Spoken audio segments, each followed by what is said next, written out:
Romanos capítulo 11, versículos 13 al 24. También en este capítulo podemos leer acerca de que Dios va a cumplir todas sus promesas con Israel. Dios no se ha olvidado de su pueblo. Hoy quiero que consideremos tres cosas, tres consideraciones para poder comprender mejor el plan de Dios. En primer lugar, una distinción. Escribamos en nuestra pizarra mental tres nombres, uno al lado del otro: gentiles, judíos, cristianos.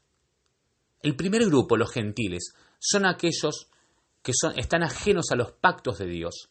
Es el hombre, podríamos decir, la humanidad natural, lo que Dios creó al principio.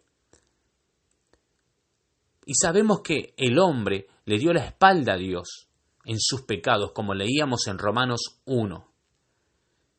Entonces Dios, de los gentiles, tomó a un hombre que aparece en Génesis 12, Abraham.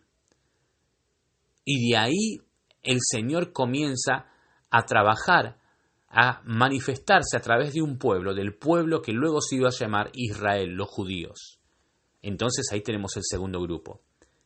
Pero leemos en Juan 1:11 que dice: a lo suyo vino, o sea, cuando el Mesías vino, a lo suyo vino, mas los suyos no le recibieron. Estos que no le recibieron son los judíos. Pero el versículo 12 dice: mas a todos los que le recibieron, a los que creen en su nombre, les dio potestad de ser hechos hijos de Dios. Estos hijos de Dios, por primera vez, en Hechos 11:26, son llamados cristianos. Y ahí está nuestro tercer grupo. Dijimos gentiles, judíos y ahora cristianos. En toda la Escritura, en toda la Biblia, vamos a encontrar que Dios se dirige siempre a esos tres grupos. Dios tiene juicios determinados para los gentiles, para los judíos y también para los cristianos. Por supuesto que todo gentil que reconoce a Jesucristo como su único Salvador, ya no es más gentil, sino que pasa a ser hijo de Dios, cristiano. Y cuando digo cristiano no estoy hablando de católico. Estoy hablando de un nacido de nuevo, de un pequeño Cristo, como significa cristiano. No de una organización, de una religión o secta. De la misma manera, todo judío, todo de sangre judía, que reconoce a Jesús como el Mesías, pasa también a ese tercer grupo. Esta es una distinción que debemos considerar para poder comprender más claramente el plan de Dios para la humanidad. También podemos hablar de definiciones. Por ejemplo, acá tenemos remanente. Un remanente, el remanente, cuando hablamos de remanente siempre estamos hablando de los judíos. Y el remanente de Israel es la Israel espiritual dentro de la Israel como nación. Por ejemplo, este resto de judíos, un resto de 7.000, o sea, 7.000 espirituales que no habían doblado las rodillas ante Baal. Ayer leíamos de eso en en Primera Reyes 19.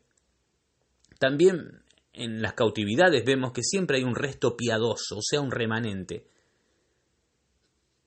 Tenemos a Esther, Mardoqueo, Ezequiel, Daniel, Sadrac, Mesac, Abednego.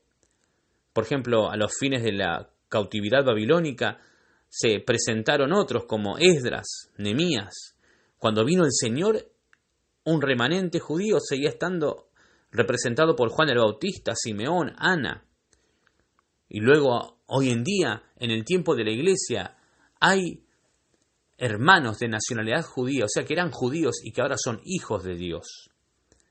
Y hay un remanente profético en Apocalipsis capítulo 7, versículos 3 al 8, y serán aquellos 144.000 sellados que llevarán el Evangelio a todo el mundo. Otra definición que podemos ver es la del versículo 17, que habla de olivo. El olivo representa las bendiciones prometidas a la simiente de Abraham.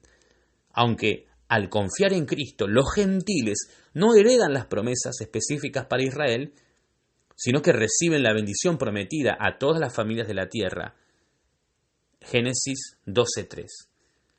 Debemos considerar entonces la distinción de tres grupos. Debemos considerar diferentes definiciones que vamos a ir viendo en la palabra de Dios. Por supuesto que estos audios son solamente algo básico y mi objetivo es que ustedes puedan entusiasmarse en buscar más definiciones. Pero también debemos considerar algo de las Escrituras y que en el propósito de Dios es delimitado, tiene límites, es delicado y no limitado por el pensamiento de Dios, porque Él quiere que todos se salven, sino que es delimitado por la actitud de cada uno de nosotros. Fijémonos a lo largo de la historia con cuánto temor el pueblo de Israel aún hoy quiere acercarse a Dios. Por ejemplo, hoy ellos lloran porque su menorá, porque su candelabro no está encendido. Pero en Apocalipsis 1 encontramos que la iglesia de Cristo hoy es ese candelabro.